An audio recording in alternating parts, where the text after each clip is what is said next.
오늘 하나님의 말씀은 마태복음 13장 31절과 32절, 에스겔 17장과 22절에서 24절 말씀입니다. 이제 봉독합니다.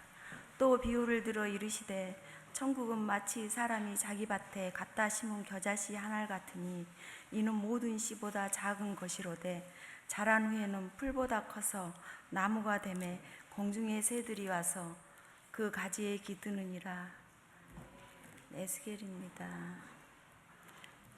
주 여호와께서 이같이 말씀하시되 내가 목황목 꼭대기에서 높은 가지를 꺾어다가 심으리라. 내가 그 높은 새 가지 끝에서 연한 가지를 꺾어 높고 우뚝 솟은 산에 심되 이스라엘 높은 산에 심으리니 그 가지가 무성하고 열매를 맺어서 아름다운 백향목이 될 것이요 각종 새가 그 아래 깃들며 그 가지 그늘에 살리라. 들의 모든 나무가 나 여호와는 높은 나무를 낮추고 낮은 나무를 높이면 푸른 나무를 말리고 마른 나무를 무성하게 하는 줄 알리라. 나 여호와는 말하고 이루니라 하라. 하나님께서 오늘 이 말씀을 통해 우리에게 은혜 주시기를 원합니다. 우리 함께 기도하시죠. 사랑해 주님 감사합니다. 5월을 마무리하면서 하늘 가족으로서의 그 행복을 우리 마음속에 다시 한번 새겨봅니다. 그 행복과 그 사랑으로 이웃을 바라보고 하나님께서 우리에게 주신 그 큰 사랑 마음에 품고 이 땅에서 주님의 나라 일구며 살아갈 수 있도록 주님께서 함께하여 주옵소서. 예수님의 이름으로 기도하옵나이다. 아멘. 오늘 말씀은 우리가 잘 아는 이야기입니다. 겨자씨의 비유죠. 복음서를 보면은요, 예수님께서 굉장히 소중하게 생각했던 주제가 이곳저곳에 나와 있어요. 그 주제가 바로 천국이에요. 하나님의 나라, 그것이 바로 복음서에 예수님께서 가장 소중하게 나누셨던 주제 중에 하나예요. 때가 찼고 하나님 나라가 가까이 왔으니 회개하고 복음을 믿어라. 예수님의 첫 일성이 하나님의 나라로부터 시작이 되었죠. 마음이 가난한 사람은 복이 있나니 천국이 그들의 것이라. 의를 위하여 박해를 받은 자는 복이 있나니 천국이 그들의 것이라. 산상수훈 팔복음에 보아도 하나님의 나라는 요소요소에 있습니다. 뿐만 아니에요. 하나님 나라에 대한 비유를 얼마나 말씀 많이 하셨는지, 천국은 이와 같으니 하나님 나라는 이와 같으니 이곳저곳에서 비유되어져 있는 것 참 많이 있습니다. 오늘 우리가 읽었던 마태복음 13장만 보다 할지라도 씨 뿌리는 자의 비유를 통해서 하나님 나라 천국을 이야기하셨고요, 알곡과 가라지를 통해서도 천국에 대한 이야기를 하시고요, 옛 것과 새 것을 통해서도 천국에 대한 이야기를 하시고, 또 오늘 우리가 읽었던 겨자씨 그리고 다음에 나와 있는 누룩을 통해서도 하나님의 나라가 어떤 곳인가 하는 말씀을 해주세요. 그런데 그 말씀을 주로 어떻게 하셨냐면 비유의 말씀으로 해주셨어요. 비유로 말씀하신 까닭이 뭘까 생각해 봤더니 그와 같은 것, 하나님의 나라 천국, 그것을 온전하게 이 땅에서 표현할 수 있는 방법이 별로 없었던 것 같아요. 이 지구상에 있었던 어떤 말로도 표현하기가 어려워서 비유로 말씀하실 수밖에 없었던 것이죠. 비유는 뭐냐면요, 설명하기 어려운 그 어떤 것을 우리가 아는 것에 빗대어서 알아듣기 쉽게 표현하는 것, 이것이 바로 비유죠. 어떻게 설명해야 될지 모르겠는데 이것으로 우리가 잘 알고 있으니 이것과 비교하고 빗대어서 설명하면은 아마 거기에 대한 부분을 좀 이해할 수 있겠다 생각해서 사용하는 방법이 바로 비유입니다. 예를 들어 볼까요? 우리가 가끔 쓰는 어떤 이야기들이에요. 그 사람은 곰 같아, 이렇게 비유를 했다 보세요. 그럼 뭐예요? 그 사람이 곰이에요? 아니죠, 비유죠. 그 사람이 사람의 모습을 하고 있지만 실상은 그 속에 곰이 있는 사람인가요? 아니에요. 만약에 곰 같다 그러면은 우직하다거나 이런저런 변함없이 이렇게 똑똑하게 가는 어떤 그 모습을 곰 같다 이렇게 표현할 수도 있죠. 또 어떤 비유를 들 수 있을까요? 그 사람은 동네 어귀에 있는 느티나무 같은 사람이야. 좋은 말 같아요? 안 좋은 말 같아요? 좋은 말이죠. 좋은 비유예요. 그 사람의 모습과 살아가면서 보여줬던 것들이 그 모습과 같다고 비유하고 있는 거죠. 여성을 한번 비유해 보죠. 그 여성은 참 맑은 샘물 같아 사람을 참 마음을 따뜻하게 하고 시원하게 해줘. 이것도 비유예요. 우리 교회를 비유를 한번 해볼까요? 우리 교회가 들어오면은 두 가지 비유로 이야기가 되어져 있는데 아세요? 마르지 않는 샘과 같은 교회, 비유예요. 그런 교회였으면 좋겠다. 아낌없이 주는 나무와 같은 교회, 그런 교회였으면 좋겠다. 이 비유예요. 그것을 통해서 교회가 지향하고 교회가 이루고 싶은 모습들을 함께 나누고 보여주는 것이죠. 이제 오늘 말씀으로 조금 더 이제 들어가 볼까요? 예수님께서 오늘 말씀을 통해서 천국을 비유하고 있어요. 천국이 무엇인지에 대해서 비유하고 계세요. 13장 31절 말씀 제가 읽어드릴게요. 따라 읽으셔도 좋고 아니면 들어보셔도 좋을 것 같아요. 천국은 마치 사람이 자기 밭에 갖다 심은 겨자씨 한 알 같으니 이는 모든 씨보다 작은 것이로되 자란 후에는 풀보다 커서 나무가 되매 공중의 새들이 와서 그 가지에 깃드느니라 하는 말씀이에요. 천국을 겨자씨 한 알로 비유하고 계세요. 여러분 그 겨자씨 보신 적 있으세요? 겨자씨. 예전에는 이스라엘 다녀오신 분들이 선물로 많이 사오셨어요. 겨자씨가 작아가지고 그냥 가져올 수 없으니까 책꽂이 같은 데다가 이렇게 넣어서 코팅을 해가지고 이렇게 줬던 기억들이 있어요. 저도 여러 개 받았는데 오늘 한번 보여드릴까 해서 찾아봤더니 남아있는 게 없어서 그냥 이렇게 오게 되었어요. 거기에 얽혀져 있는 좀 이야기가 하나가 있어요.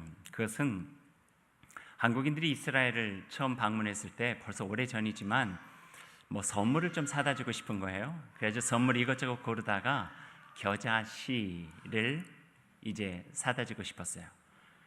그래서 겨자씨라고 나와 있는 것을 샀는데 별로 좋아하지 않아요. 왜냐하면은 생각보다 커요. 겨자씨가 우리의 생각에 씨 중에 가장 작은 씨 겨자씨 하니까 아주 우리식으로 표현하면 아주 눈곱만 날 줄 알았는데 꽤나 큰 눈곱이에요. 좁쌀만 해요. 그러니까 사람들이 이걸 갖다 줬다가는 그 어떤 신선함도 없고 사람들이 이게 겨자씨냐고 오히려 그럴 것 같아서 안 사기 시작했어요. 그러니까 한국 사람의 그 상품 선호도를 알고 어떤 이스라엘 상점에서 그 알고 있는 씨앗 중에 가장 작은 씨가 담배씨거든요. 그러니까 담배씨를 겨자씨라고 팔았어요. 잘 팔려요. 그러니까 옆에 있는 겨자씨를 팔던 가게들이 다 담배씨로 겨자씨라고 해가지고 다 팔게 된 거예요. 여러분이 혹시 보신 것이 있는데 정말 작으면은요, 그건 다 담배씨예요. 겨자씨는 좁쌀만 해요. 그런데 왜 예수님께서 하필이면 겨자씨로 이야기를 하셨을까? 아주 작은 씨, 담배씨인 걸 몰라서 그랬을까? 그게 아니에요.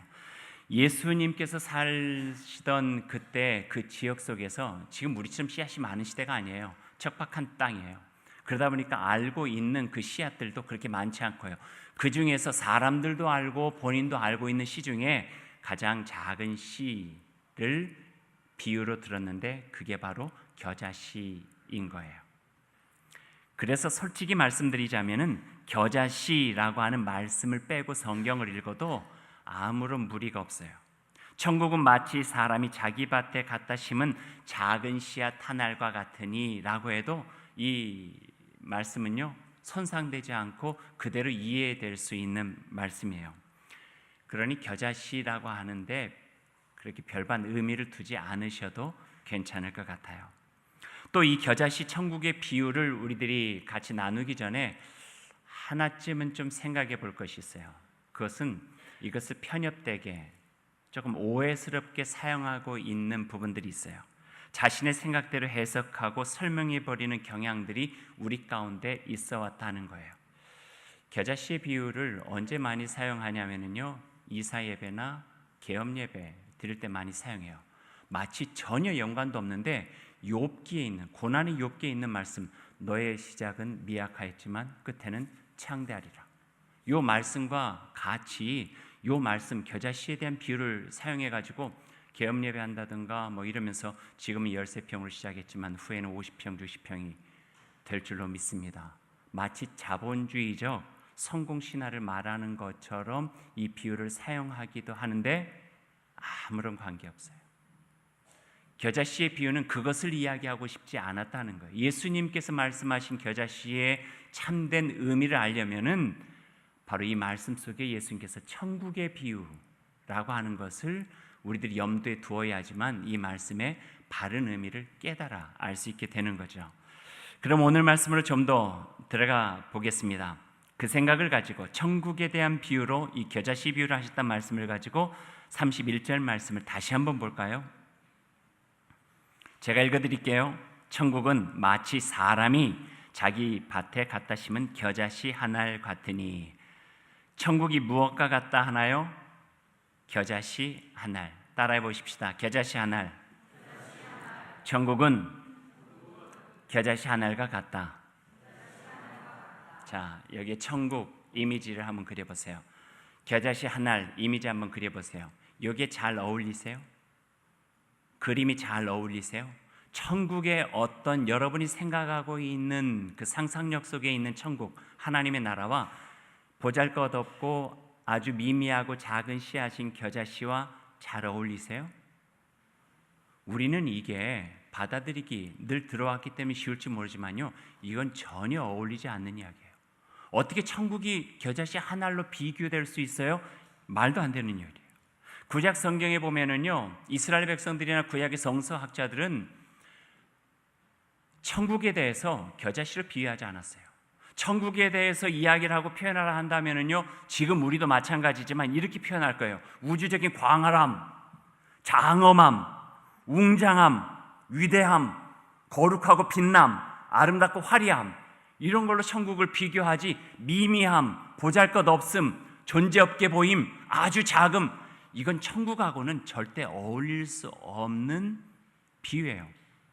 그런데 예수님께서 천국을 겨자씨로 비유하고 계신다 하는 말씀이에요. 구약을 보거나 이스라엘 백성들을 보면은요, 자신들이 가지고 있는 천국의 형상성, 우주적인 광활함과 웅장함과 거룩하고 빛나고 아름답고 화려하고 장엄하고 위대한 이것을 대변해주고 형상성을 갖춰줄 수 있는 것은 만약에 나무로 비교한다고 하면은 겨자씨가 아니라 백향목이에요.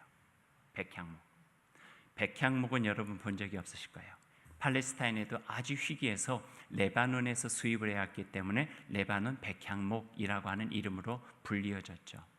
백향목에 대해서 그래도 조금이라도 알기로 한다면 비슷한 종이 있는데, 그게 일본에서는 히노키라고 부르고요, 한국에서는 편백이라고 불러요. 큰 자기의 자태를 뽐내고 향기를 내면서 사람들에게 무한한 창조의 에너지를 줄 수 있는 좋은 나무 편백, 그것이 바로 백향목과 견줄 수 있는 비슷한 나무예요. 백향목, 아름답고 향기나며 위풍당당한 그 나무가 이스라엘 백성에게는 그게 천국을 상징하는 나무였어요. 그래서 그 백성들이 천국 하나님의 계신 곳을 만드는 성전을 건축할 때에 백향목의 제목을 갖다가 성전을 건축하고 그와 걸맞게 궁전을 만들 때에 이 백향목을 사용해 가지고 대들보를 삼기도 하고 기둥을 삼기도 하고 또 전체적인 걸 떠받칠 수 있는 나무의 제목으로 사용하기도 하죠. 그래서 이스라엘 백성들은 이 백향목을 레바논에서 수입해서라도 천국을 상징하는 성전도 짓고 궁전도 짓고 그들이 백향목을 보면서 하나님의 나라의 웅장함을 꿈꿀 수 있었다는 말씀이에요. 성경의 역사를 보니까요, 예루살렘 성전이 폐허가 됐어요. 바벨론에게 무참하게 깨져버렸죠. 예루살렘 성조차 완전히 황폐해져 버렸어요. 1400km를 넘어가지고 그 이스라엘 백성들이, 하나님의 백성들이 포로가 되고 노예가 돼가지고 바벨론에서 처량하게 살고 있었을 때예요. 그들이 예루살렘의 폐허와 그 성전의 무너짐을 생각하면서 천국을 그리는데, 눈에 볼 수 있는 하나님의 성전도 없고 예루살렘 성도 없었지만 그들의 마음속에 하나님의 나라를 그리면서 꿈꿨던 그 나라, 천국의 형상은 바로 백향목이라고 나무 위에 세워지는 하나님의 나라였어요. 그게 바로 오늘 함께 읽은 에스겔서 17장의 말씀이에요. 제가 한번 읽어드릴게요. 주 여호와께서 이같이 말씀하시되 내가 백향목 꼭대기에서 높은 가지를 꺾어다가 심으니라.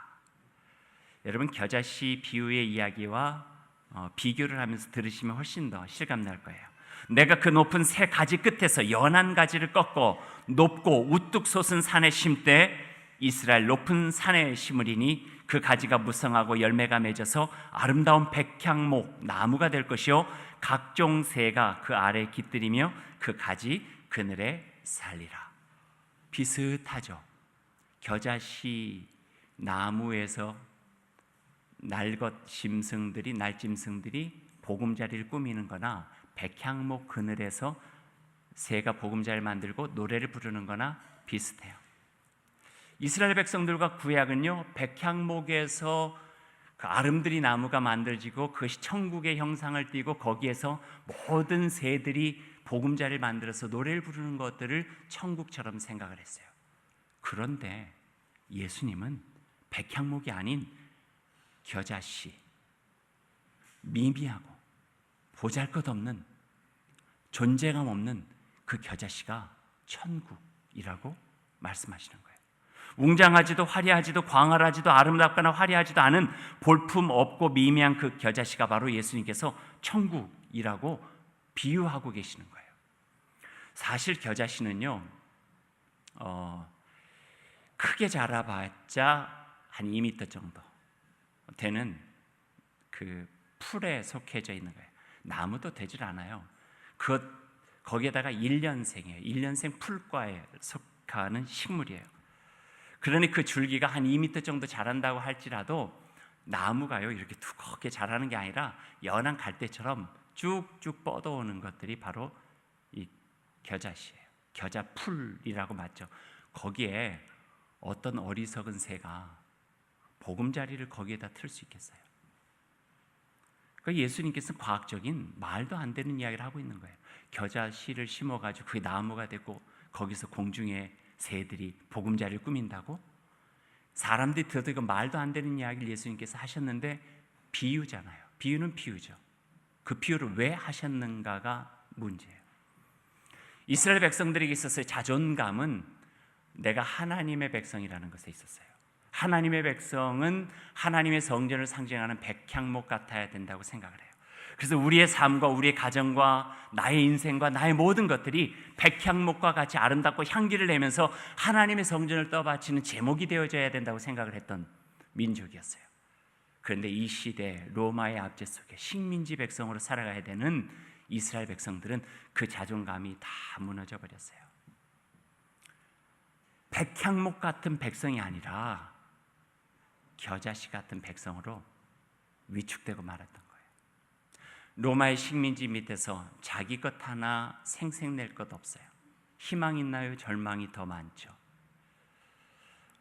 약소국가에 힘이 없어서 주권까지 빼앗겨 버리고 그들의 폭압적인 정치 속에서 가정도 잃고 삶의 터전도 잃고 하라면 이렇게 하고 하라면 저렇게 할 수밖에 없는 위축된 자존감, 하나님의 백성으로서의 상실된 마음, 상처뿐인 그 마음, 그런 모습으로 살아갈 수밖에 없었던 민족이 바로 이스라엘 백성들이었어요. 예수님 눈앞에 있었던 이들, 갈릴리 백성들, 나사렛 백성들, 이들이 바로 백향목같이 세워져야 될 사람임에도 불구하고 그 당시 예수님의 눈길 속에서는 겨자씨처럼 처량하고 외롭고 가슴 아프고 자기 모든 삶의 존재조차 잃어버린, 위축된 하나님의 형상성 잃어버린 그런 절망 속에 있는 백성으로 보여지게 된 거예요.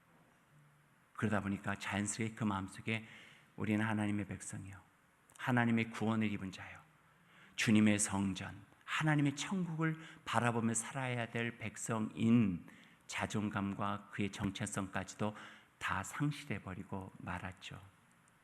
그 백성을 향해서 말씀하시는 거예요. 겨자씨, 천국은 겨자씨와 같다고. 겨자씨와 같은 곳에 하나님의 나라가 이루어질 수 있다고. 위축되지 말라는 거죠. 주저앉지 말라는 거죠. 하나님의 천국이 백향목이 아닌 우리로부터 떠나가 버린 것이 아니라 겨자씨와 같은 우리 가운데서도 하나님의 천국과 하나님의 나라는 얼마든지 이루어지고 우리를 통하여서 공중나는 새들까지도 품고 그 보금자리를 가지고 노래할 수 있는 아름다운 나라를 하나님께서는 허락해 주신다고 하는 용기와 격려, 위로와 새로운 삶의 희망을 오늘 이 말씀을 통해서 주고 계시는 거예요. 생각해 보면요, 예수님의 말씀이 맞아요. 천국은 우리들이 갖고 있는 생각보다 훨씬 더 미미하고 훨씬 더 보잘것없고 훨씬 더 눈길조차 받지 못하는 존재가 없는 것에서부터 하나님의 나라와 천국은 시작되었어요. 눈여겨보아야 볼 수 있는 하늘에 빛나는 별, 작은 마을 베들레헴 마구간, 아직은 어린 여인 마리아, 목수 요셉, 머리 둘 곳도 없었던 초라한 나사렛 나그네, 어부, 세리, 죄인, 갈릴리 촌 사람들, 물고기 2마리와 보리떡 5개, 과부가 다른 사람 눈길을 뒤로 하고 몰래 넣었던 2개의 동전, 팔레스타인 변두리에서 살아갔던 청년 예수, 골고다 언덕 십자가, 주목받지 못한 시작과 초라한 끝, 이 모두가 다 겨자씨를 닮았어요. 백향목 아니에요. 그래서 예수 그리스도의 천국에 대한 비유는 천국은 레바논 백향목처럼 아름답고 화려하고 향내나는 우람한 나무와 같으니가 아니라 천국은 겨자씨와 같다, 그렇게 말씀을 해주고 계시는 거예요. 예수님도 제자들도 출생과 삶과 죽음까지도 다 겨자씨 같았는데 바로 천국이 그 보잘것없이 보이는 거기에서부터 시작되었다는 거예요. 구원과 이 땅에 임한 하나님 나라의 놀라운 역사도 바로 여기에서부터 시작되었어요. 예수님 말씀 겨자씨는 어찌 보면은 바로 자신의 인생을 이야기하고 있는지 몰라요. 내가 바로 겨자씨다. 나를 품어라. 그럼 너희 마음에 천국이 말 것이다 하는 말씀을 우리에게 들려주고 계시죠. 하나를 더 보죠. 오늘 비유의 말씀을 좀 더 자세히 보면 우리가 한 가지를 더 만날 수 있어요. 31절 말씀을 다시 한번 우리가 같이 읽어보죠. 31절, 천국은 마치 사람이 자기 밭에 갖다 심은 겨자씨 한 알 같으니. 이제 여러분 한번 제가 묻죠. 한번 생각해 보세요. 이 말씀 한 서너 번 정도 읽었으니까 이 질문에 대해서 여러분이 대답할 수 있을 것 같은데요. 천국이 예수님 비유 속의 천국이 겨자씨 한 알인가요? 아니면 사람이 자기 밭에 갖다 심은 겨자씨 한 알인가요? 헷갈리세요? 다시 한번 질문할게요.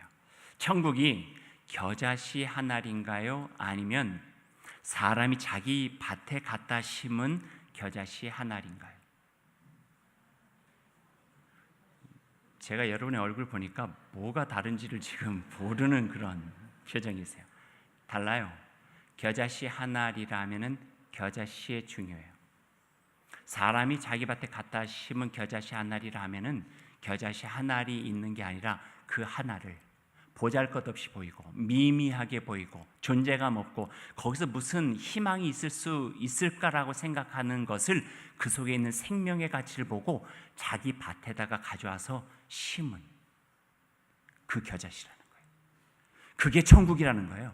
그냥 겨자씨 한 알이 천국이 아니라 미미하게 보이고 보잘것없이 보이고 거기서 무슨 희망이 만들어질 수 있을까라고 모든 사람이 생각하고 세상이 눈여겨보지도 않는 그 속에서 생명을 발견하고 그것을 갖다가 자기 밭에 심고 포기하지 않고 인내하면서 거기서 싹을 내고 거기서 2m 정도의 나무를 키워가지고 거기서 새들이 깃들 수 있는 보금자리를 만들 수 있도록 최선을 다하고 정성을 다하고 거기다 자기의 삶을 다하는 그 모습이 천국이라는 거예요.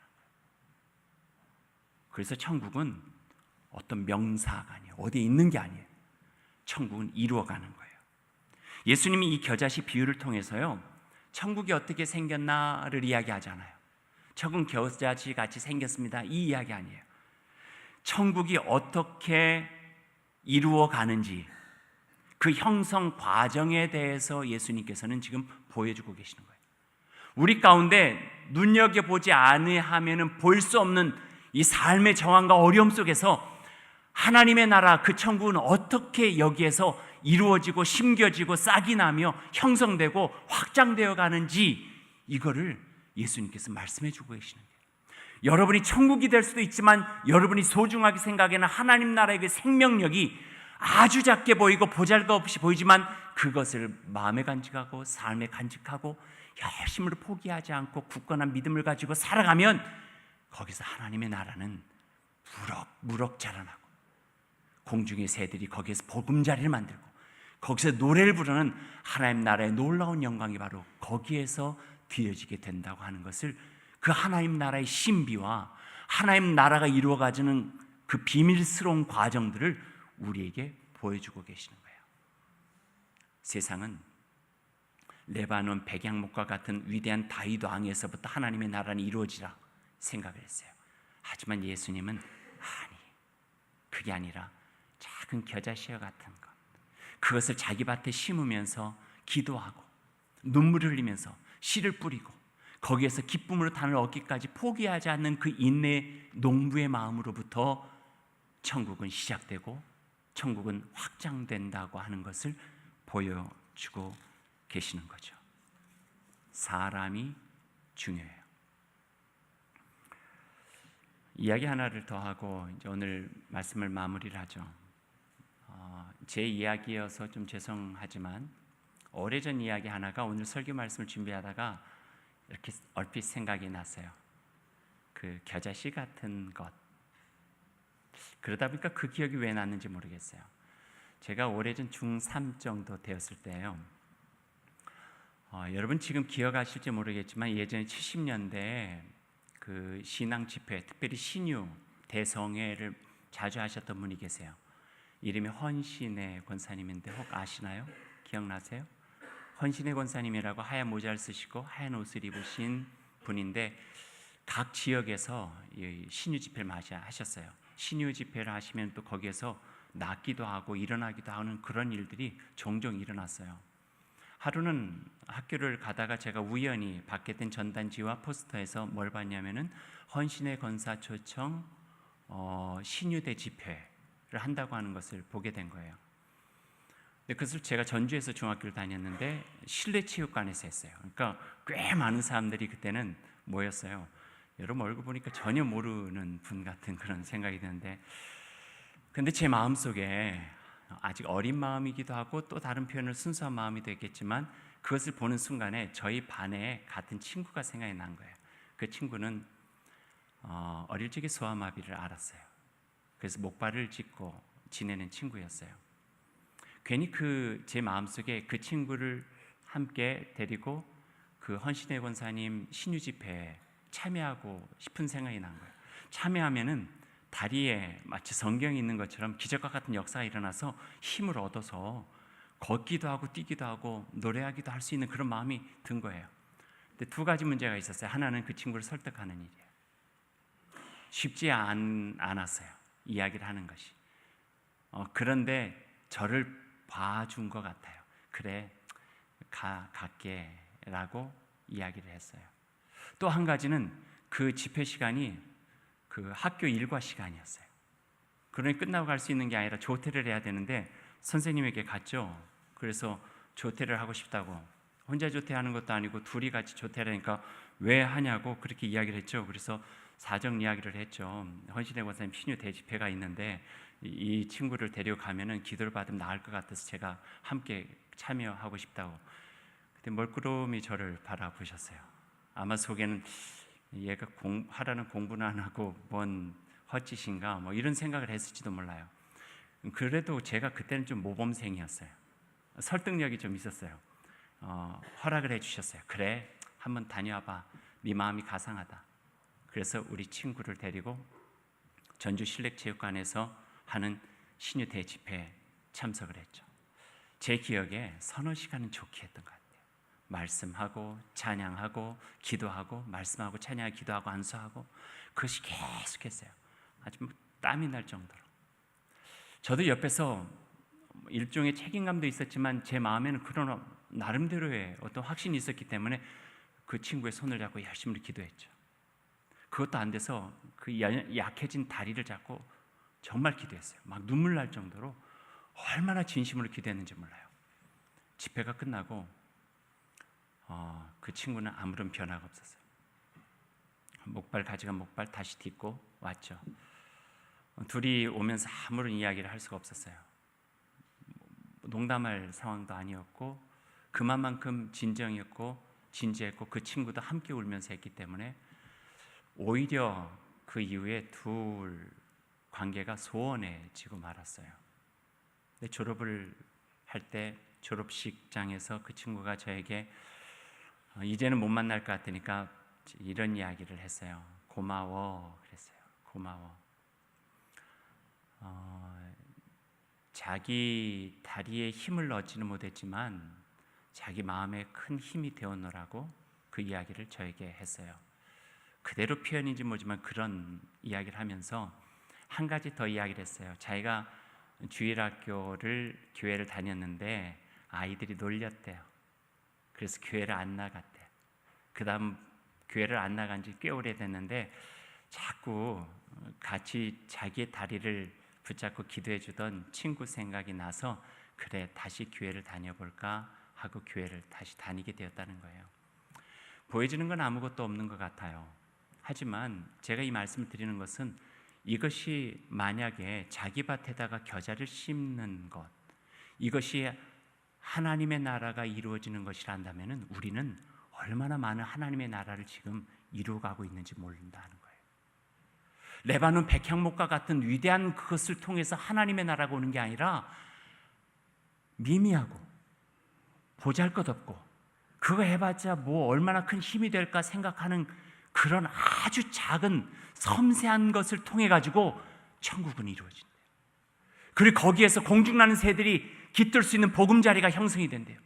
바로 그것을 예수님께서 이루고자 하시는 하나님의 나라라고 오늘 말씀해 주고 계시는 거예요. 그 하나님의 나라가 바로 우리 가운데 있어요. 겨자씨와 같은 우리의 삶을 통해서도 이루어질 뿐만 아니라 겨자씨처럼 미미하게 느낄지 모르지만 우리의 말 한마디, 위로와 격려가 담긴 손짓 하나, 그 누군가를 생각하고 있는 우리들의 마음 씀씀이, 이런 모든 걸 통해서 하나님의 나라는 이 땅 곳곳에서 이루어지고 그것이 겨자씨와 같이 보였지만 레바논 백향목과 같은 아름드리 나무가 되고 향기가 나서 새들이 그 천국과 같은 나무 속에 보금자리를 만들고 노래를 부를 수 있는 놀라운 영광의 자리, 그 자리를 이루어진다고 우리에게 말씀해 주고 계세요. 이러한 소망과 이러한 은혜가 우리를 통해서 이 땅에 이루어지는 하나님 놀라운 역사가 이루어지는 귀한 은총과 그 축복이 우리와 여러분의 삶을 통해서 이루어질 수 있기를 간절히 소망합니다. 그래서 그 겨자씨로부터 시작되어진 하나님의 나라가 온 나라, 온 세상 땅끝에 이르러서 하나님께서 그 영광 중에 이루어지실 그 기쁨의 나라로 주님께 들려질 수 있기를 간절히 소망합니다. 우리 함께 기도하겠습니다.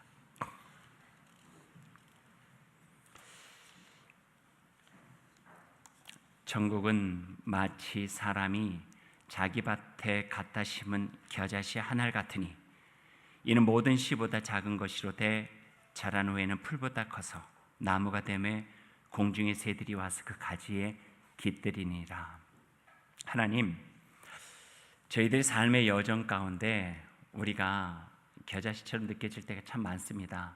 몸이 아프면은 아픈 것뿐만 아니라 서럽습니다. 배가 고프면은 배만 고픈 게 아니라 외롭기도 합니다. 이게 인간의 연약함입니다. 그러다 보니까 지치기도 쉽고 상하기도 쉽고 나의 존재감 없이 그냥 이럭저럭 주어진 인생 살다 마는 것처럼 생각될 때도 참 많이 있습니다. 마치 눈에 잘 보이지 않는 겨자씨 같습니다.